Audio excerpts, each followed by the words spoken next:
Bismillahirrahmanirrahim. Assalamualaikum warahmatullahi wabarakatuh. Alhamdulillah. Alhamdulillahirabbil alamin. Wa bihi nasta'in ala umuri dunya waddin. Wassalatu wassalamu ala nabiyyina Muhammadin wa ala alihi wa ashabihi wa man tabi'ahum bi ihsanin ila yaumiddin. La haula wala quwwata illa billahil aliyyil azim. Amma ba'd. Hadirin kaum muslimin yang dirahmati Allah Subhanahu wa taala. Kembali kita ditemukan oleh Allah Subhanahu wa taala meskipun dalam bentuk online. Mari kita terus melanjutkan usaha kita dalam menambah ilmu, menguatkan keimanan, memperbaiki akhlak dan memperbaiki amal-amal kita. Semoga Allah menerima segala usaha kita dan amal-amal kita menjadi amal-amal yang terus menambah beratnya timbangan amal soleh kita di akhirat nanti. Mari kita berusaha terus meningkatkan ketakwaan kita kepada Allah SWT, karena sesungguhnya tidak ada yang bisa menyelamatkan kita, tidak ada bekal dalam perjalanan kehidupan kita yang bisa menyelamatkan kita baik dunia maupun akhirat kecuali ketakwaan kita kepada Allah SWT. Kali ini kita sudah sampai di bab ke-44 di kitab Riyadhus Shalihin, yaitu bab tauqirul ulama wal kibar wa ahlil fadl, yaitu menghormati dan memuliakan para ulama, orang-orang yang mempunyai keutamaan di sisi Allah SWT. Allah SWT berfirman dalam surat Az-Zumar ayat 9, A'udzubillahi minasyaitonirrajim. Qul hal yastawil ladina ya'lamuna walladina la ya'lamun innama yatadzakkaru ulul albab. Wahai Muhammad, sampaikan kepada manusia, apakah sama orang-orang yang berilmu, orang-orang yang mengerti, dan orang-orang yang tidak berilmu, orang-orang yang tidak mengerti, orang-orang yang jahil? Sesungguhnya yang bisa mengambil berbagai pelajaran adalah orang-orang yang punya akal. Ayat ini agak menggelitik, ya, sebuah pertanyaan yang sebenarnya sifatnya penegasan. Ya, kalau bisa dijawab adalah ya beda, kira-kira begitu. Ya pasti beda orang yang mengerti dan orang tidak mengerti, orang yang punya ilmu dan orang yang tidak punya ilmu. Orang-orang yang berilmu, yang itulah kemudian disebut orang alim, jamaknya adalah ulama, tentu berbeda dengan orang-orang yang tidak punya ilmu. Orang-orang yang berilmu adalah orang-orang yang akan benar cara hidupnya, mulai dari fikirannya yang baik, fikirannya yang lurus, punya keimanan, dan keimanannya juga insya Allah adalah kuat dan lurus, bersih, punya amal, bahkan akan menjadi ahli amal dan amal-amal yang benar, akan punya akhlak yang mulia. Semua itu didasari dengan ilmu. Jadi ilmu ini menjadi dasar yang lainnya. Iman bisa tidak benar ketika tidak ada ilmunya. Akhlak tidak akan mulia ketika tidak mengerti karena tidak punya ilmu, dan seterusnya. Dan tentu sebaliknya, bahwa orang-orang yang jahil, orang-orang yang bodoh, orang-orang yang tidak punya ilmu, orang-orang yang tidak mengerti akan keliru, akan salah dalam kehidupannya, baik akhlaknya yang buruk, pemikirannya yang menjurus kepada kesesatan, amalnya yang salah, dan seterusnya. Ini adalah secara garis besar perbedaan antara orang yang alim dan orang yang jahil. Di sini sudah mengisyaratkan bahwa orang yang berilmu hendaklah yang dihormati, karena memang segala kehidupannya adalah benar. Bahkan mereka juga orang-orang yang insya Allah lebih banyak memberi manfaat. Alasan yang lain bahwa kita diperintahkan oleh Allah dalam Islam ini untuk menghormati dan memuliakan para ulama, yang pertama adalah karena ulama ini sesungguhnya adalah pewaris para nabi. Dalam sebuah riwayat yang diriwayatkan oleh At-Tirmidzi dan Ibnu Majah, bahwa Rasulullah bersabda, al-ulama'u warathatul anbiya. Para ulama ini adalah pewaris para nabi.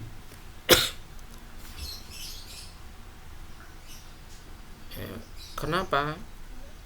Karena al-anbiya'u la yarithu dinaron wala dirhaman, innama warathu al-ilma, faman akhadahu akhada bihadzin wafir. Karena para ulama itu tidak mewariskan dinar, tidak mewariskan dirham, mereka hanya mewariskan ilmu. Para nabi, bukan hanya Rasulullah Muhammad, ya, semua nabi tidak mewariskan, ya, umumnya tidak mewariskan harta. Khususnya adalah Rasulullah Muhammad SAW, beliau tidak mewariskan harta, tetapi mewariskan ilmu, ya, baik yang ada di dalam Al-Quran maupun As-Sunnah.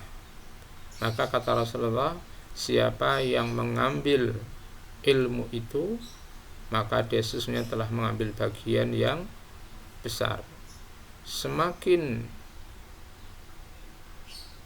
dalam, semakin luas, semakin banyak ilmu yang diambil, maka sesungguhnya orang itu telah mendapatkan warisan yang besar sekali. Ini mengisyaratkan juga bahwa warisan ilmu jauh lebih utama, lebih penting dibanding warisan yang lain. Karena para ulama ini adalah pewaris para nabi, dan kita diperintahkan untuk memuliakan Rasulullah, maka orang-orang yang mewarisi juga diperintahkan, bahkan wajib dimuliakan. Alasan yang lain lagi, bahwa secara hukum para ulama ini adalah bagian dari ulil amri.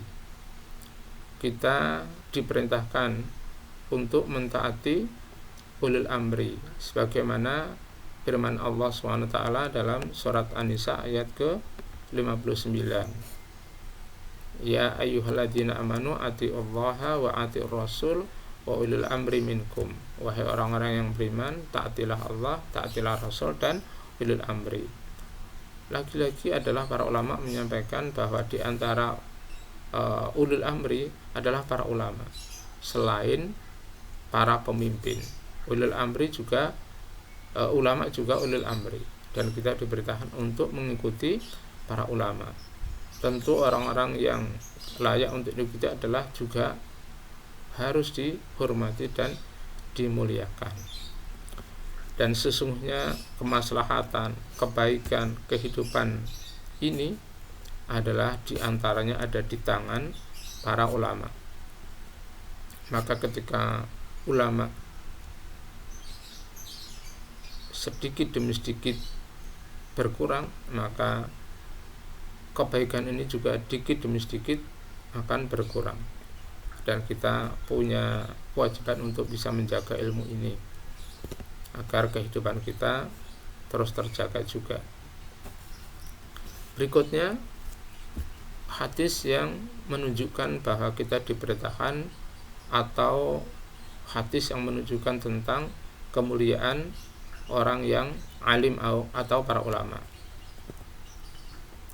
Diriwayatkan dari Abu Mas'ud Uqbah bin Amr Al-Badri Al-Ansari radhiyallahu anhu yang berkata, qala Rasulullah sallallahu alaihi wasallam, Rasulullah bersabda, ya umul qauma aqra'uhum li kitabillah. Yang berhak menjadi imam suatu kaum adalah aqra'uhum li kitabillah, orang yang paling bisa membaca kitab Allah, orang yang aqra'uhum, orang yang paling pandai membaca kitab Allah. Fa in kanu fil qira'ah sawa, jika mereka di antara jamaah, di antara kaum itu adalah sama dalam membaca kitab Allah, fa'alamuhum bis sunnah, maka yang paling mengerti, paling faham terhadap sunnah-sunnah Rasulullah. Fa in kanu bis sunnati sawa, dan jika pemahaman atau ilmu terhadap sunnah-sunnah di antara mereka adalah sama, fa'aqdamuhum hijrah, maka yang didahulukan untuk menjadi imam, yang lebih berhak menjadi imam adalah orang yang paling dahulu hijrah atau masuk Islam dalam riwayat yang lain. Fa in kanu fil hijrati sawa, dan jika mereka adalah sama dalam hijrah ataupun masuk Islam, fa aqdamuhum sinnan, maka didahulukan untuk menjadi imam adalah yang lebih tua. Wala ya ummannar rajulu ar-rajula fi sultanihi, tidak boleh seseorang mengimami atau menjadi imam untuk orang lain yang masih dalam wilayah kekuasaannya. Wala yaqudu fi baitihi ala takrimatihi illa biidni, dan tidak boleh seseorang duduk di rumah orang lain di tempat yang memang dikhususkan untuk orang itu kecuali dengan izinnya. Hadis riwayat Muslim. Di sini, di hadis ini Rasulullah memerintahkan agar orang yang berhak menjadi imam dalam sholat adalah orang yang paling bisa membaca kitab Allah. Tercakup di dalam makna aqra'uhum, yang paling bisa membaca kitab Allah adalah, pertama adalah orang yang bacaannya paling bagus. Mereka adalah orang yang punya hak untuk menjadi imam.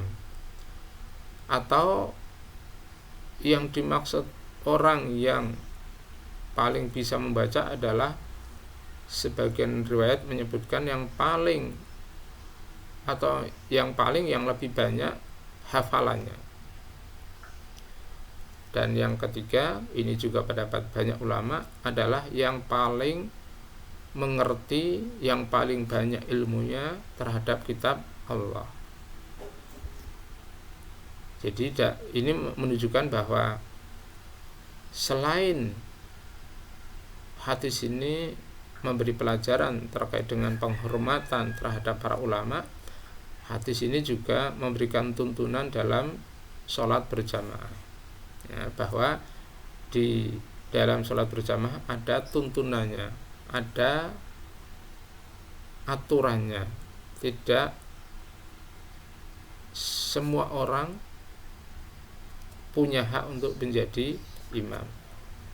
Tentu hadis ini adalah ketika sholat jamaah itu belum ada imam tetapnya. Tapi kalau di suatu jamaah, baik itu di masjid atau di tempat lain, sudah ada imam tetapnya, maka yang paling berhak adalah imam yang sudah ditetapkan, dan itulah yang disebut dengan imam ratib atau imam rawatib.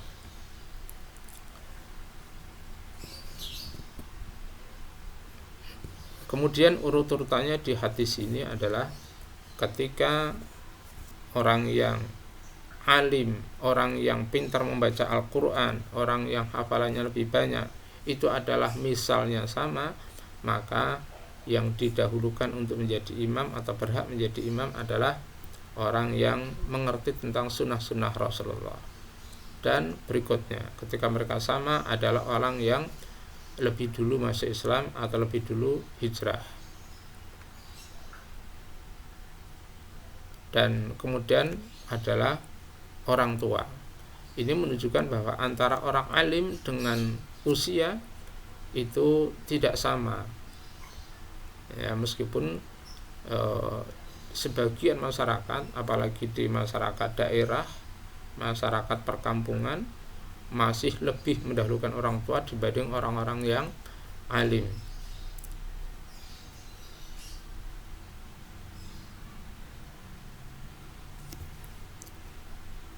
Dalam riwayat yang lain,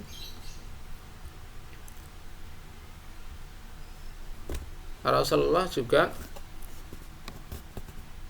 bersabda pada saat beliau mengimami, beliau mengatakan istawu wala tahtalifu, ya, luruskan, wala tahtalifu, dan janganlah kalian berselisih dalam barisan. Itu maksudnya adalah tidak lurus, ya. Fatahtalifu qulubukum liyaliyani minkum ulul ahlami wan nuha tsumma ladina yalunahum tsumma ladina yalunahum, rawahu Muslim. Hendaklah yang dekat dengan aku adalah orang yang balik dan orang yang berakal. Yang dimaksud orang balik jelas, ya, bukan anak-anak. Wan nuha, dan orang berakal, karena adalah orang berakal ini cenderungnya atau asumsinya adalah mereka orang-orang yang mengerti, mempunyai ilmu. Dan terus kemudian orang-orang yang berikutnya. Ini lagi-lagi adalah hadis yang menunjukkan bahwa orang yang alim itu dikedepankan oleh Rasulullah SAW. Namun di hadis ini ada tuntunan yang lain terkait dengan sholat berjamaah. Sebagaimana tadi terkait dengan imam, maka ini juga ada tuntunan dalam sholat berjamaah. Insya Allah kita sudah saling mengerti, ya, bahwa hukum sholat berjamaah adalah dianjurkan. Bahkan untuk laki-laki, sebagian ulama itu berpendapat wajib untuk sholat berjamaah bersama warganya. Nah, ini perlu diketahui oleh para jamaah terkait dengan tuntunan atau aturan dalam sholat. Di antaranya adalah ketika sholat hendaklah lurus, jangan sampai berselisih.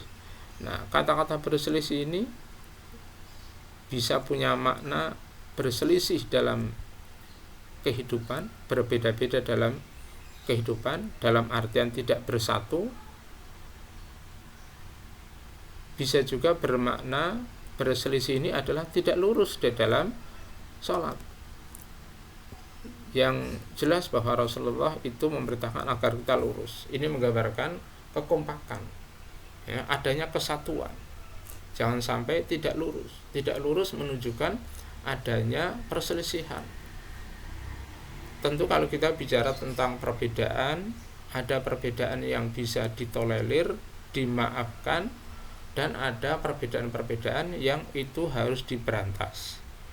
Perbedaan-perbedaan yang sifatnya tidak prinsip, maka tidak mungkin kita menghilangkan semuanya. Meskipun usaha untuk menyamakan itu adalah harus, tetapi untuk menghilangkan semua perbedaan, maka itu sesuatu yang mustahil. Maka perbedaan-perbedaan yang sifatnya tidak prinsip, orang-orang muslim, orang-orang beriman dituntut untuk tasamuh, untuk toleran, untuk bisa menghargai. Tetapi perbedaan-perbedaan yang dalam hal-hal yang prinsip, maka itulah yang harus dihilangkan. itu adalah perbedaan-perbedaan dalam kehidupan kita, termasuk adalah perbedaan dalam hal-hal yang sifatnya fikih. Kata-kata ikhtilaf berbeda dalam sholat ini pun juga bisa dimaknai adalah tidak boleh berbeda atau tidak boleh bengkok dalam barisan. Ketika seseorang tidak lurus dan tidak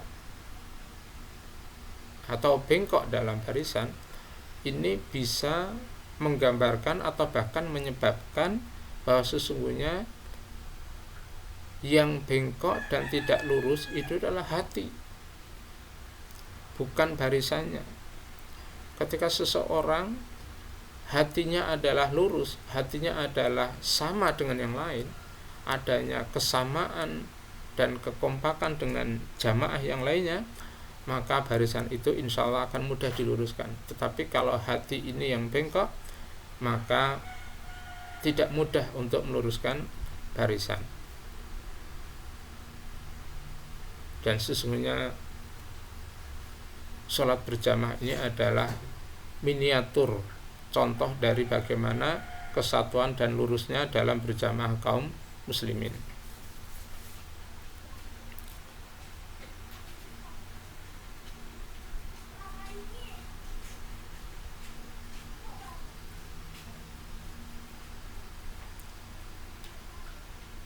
Dan inilah dua hadis dan satu ayat sementara yang bisa kita bacakan. Semoga ini juga menjadi tambahan pelajaran, menjadi tambahan ilmu, dan bagaimana kita bisa bersikap terhadap para ulama, ya, meskipun faktanya ulama ini juga ada yang disebut dengan ulama su', ulama yang tidak baik. Ulama yang tidak baik adalah ya semata-mata dia punya ilmu, ya, tetapi tidak mencerminkan dan tidak menggambarkan ilmunya. Ada kemungkinan bahwa mereka adalah orang-orang yang ketika belajar itu tidak ikhlas, tidak karena Allah, ya, karena dunia, sehingga mereka tidak mencerminkan ilmunya. Dan orang-orang seperti ini bahkan terkadang lebih berbahaya dibanding orang-orang yang jahil, orang-orang yang bodoh. Karena orang-orang yang mengerti tetapi buruk ini mempunyai pengaruh yang besar di dalam mempengaruhi manusia, di dalam mengajak manusia dalam suatu keburukan. Na'udzubillah. Semoga Allah menghindarkan kita dari orang-orang yang buruk. Allah memberikan ilmu yang bermanfaat bagi kita dunia dan akhirat. Aqulu qouli hadza wa astaghfirullah li wa lakum. Wassalamualaikum warahmatullahi wabarakatuh.